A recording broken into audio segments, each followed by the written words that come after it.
Hello everyone, कैसे हो? I hope आप सभी अच्छे होंगे। तो फ्रेंड्स, आज की हमारी जो मोटिवेशनल स्टोरी है वो है राजा और भिखारी। तो प्लीज़ वीडियो को बिना स्किप किए पूरा देखें और अगर वीडियो अच्छी लगे तो वीडियो लाइक कीजिए, चैनल सब्सक्राइब कीजिए।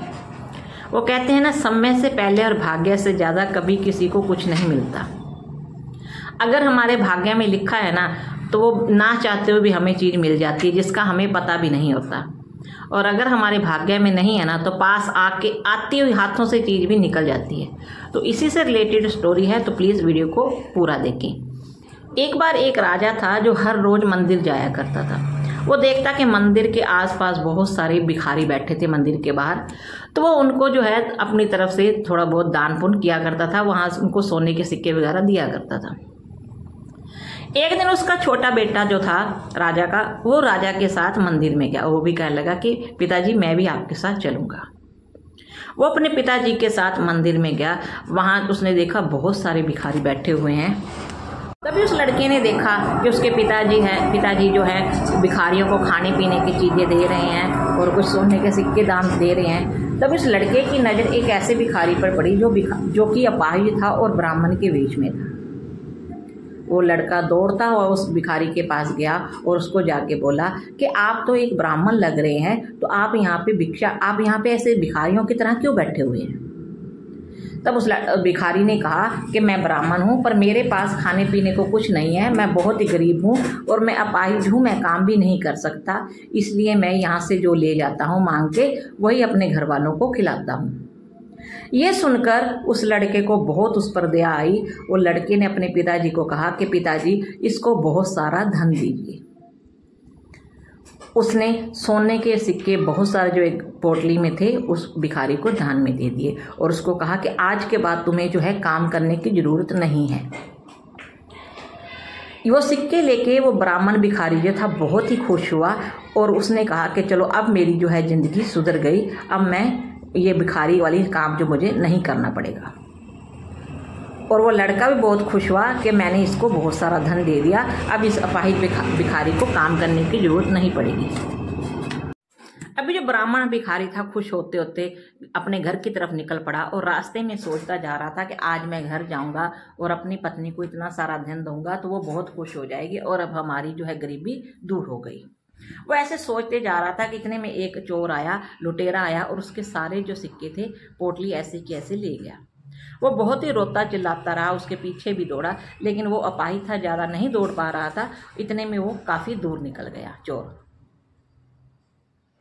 और लास्ट में वो हाथ मलता हुआ रोते हुए ऐसे ही रह गया। वो घर गया और घर जाके उसने सारी घटना अपनी पत्नी को बताई कि किस तरह आज उसके हाथ में इतना सारा धन लगा, लेकिन जो है वो सारा धन जो है एक लुटेरा लूट के ले गया।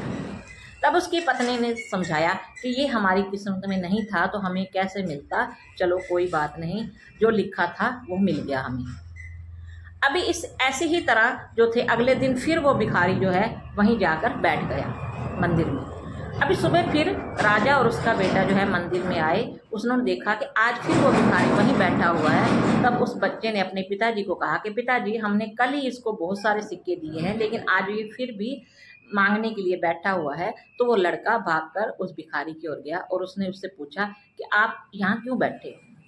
तब उस भिखारी ने उसको सारी घटना बताई कि मैं किस तरह आपसे सिक्के लेके जा रहा था तो रास्ते में एक लुटेरे ने मुझे लूट लिया। तब राजा के बेटे को बहुत दुख हुआ और उसने अपने पिताजी को कहा कि पिताजी मैं इसकी हेल्प करना चाहता हूँ, आप प्लीज़ इसे कुछ और दे दीजिए। अभी उस लड़के ने कहा कि मुझे कैसे भी इनकी हेल्प करनी है, आप इसको कुछ और दे दीजिए। तभी राजा ने अपनी जो हीरे की अंगूठी डाल रखी थी वो उसको ब्राह्मण भिखारी को उतार के दे दी। अब ब्राह्मण भिखारी जो था इस अंगूठी को लेकर बहुत खुश हुआ और वो हंसते हंसते अपने घर पहुँच गया। जैसे ही वो घर गया उसने देखा कि उसकी जो घरवाली थी वो घर पे नहीं थी। उसने सोचा मैं इस अंगूठी को कहीं छुपा देता हूँ। उसने एक खाली पड़ा मटका जो कि काफ़ी टाइम से खाली पड़ा था उसमें उस अंगूठी को रख दिया और खुद वो इधर उधर टहलने चला गया। और उसकी पत्नी जो थी अभी तक घर पे नहीं आई थी तो वो आकर सो गया था। उसकी पत्नी जो कि पानी लेने गई हुई थी उसका मटका रास्ते में कैसे ना कैसे फूट गया। अभी उसने सोचा कि चलो मैं घर जाके दूसरा मटका ले आती हूँ। तो वो आई, उसने देखा कि उसका जो घर वाला था वो सोया पड़ा था। उसने जो खाली मटका पड़ा था वही उठाया और उस मटके को लेकर पानी लेने चली गई। जैसे ही उस मटके को उसने धोया, उस धोने की कोशिश की तो वो जो अंगूठी थी वो नीचे गिर पड़ी। उसने नहीं देखी और अंगूठी जो थी पानी में गिर पड़ी। अब उसे लगा कि कुछ गिरा है, लेकिन उसने सोचा कोई कंकर पत्थर हो गया जो कि गिर गया। अब उसकी पत्नी जो थी पानी लेकर घर आई तो उसका पति जैसे ही उठा, ब्राह्मण भिखारी, उसने बहुत ही हंसते खेलते कहा कि आज मुझे फिर से उस राजा ने बहुत धन दे दिया, एक हीरे की अंगूठी दे दी। अब वो सुन के बहुत खुश हुई। उसने कहा कि वो हीरे की अंगूठी कहाँ है। तब उसने बताया कि मैंने उसको ऐसी जगह छुपा दिया है जहाँ किसी की नज़र नहीं पड़ेगी। मैंने उसको वहाँ खाली मटके में पड़े में रख दिया है। अब उसकी पत्नी वहीं सिर पिट कर बैठ गई कि वो तो खाली मटका मैं पानी से भर लाई हूँ और उसमें तो कुछ नहीं था, जो था वो गिर गया। अब दोनों फिर अपनी जो है किस्मत पे रोने लगे कि हमारी किस्मत में ये सब चीज़ नहीं थी, आज फिर धन आते आते हमारी किस्मत से चला गया।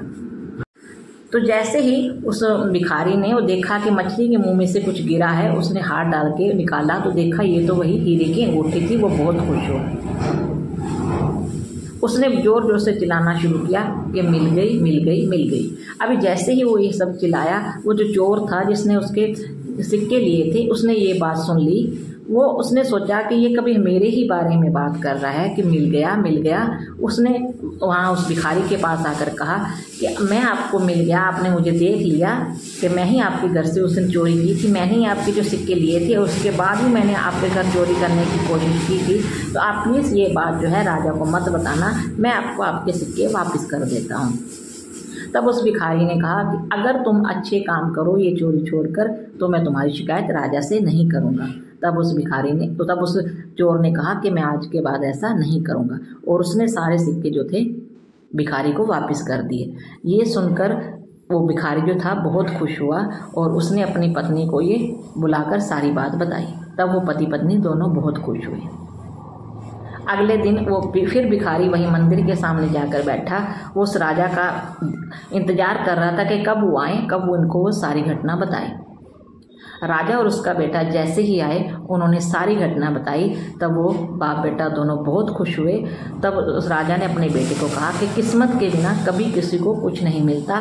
आज इनकी किस्मत में ये सब लिखा था, इसका धन जो गया हुआ था वो भी वापस आ गया। अगर हम किसी की बिना किसी रीजन के हेल्प करते हैं तो भगवान हमारी ज़रूर सुनता है, वो भी हमारे किसी न किसी रूप में ज़रूर हेल्प करते हैं। तो इस कहानी से हमें यही शिक्षा मिलती है कि हमें बिना किसी लाज के किसी गरीब की सहायता जरूर करनी चाहिए। तो क्योंकि हम अगर किसी की हेल्प करते हैं तो भगवान भी हमारी हेल्प जरूर करते हैं। आई होप मेरी आज की स्टोरी आपको अच्छी लगी होगी। अगर अच्छी लगी है तो प्लीज़ वीडियो लाइक कीजिए, चैनल सब्सक्राइब कीजिए। So thank you so much.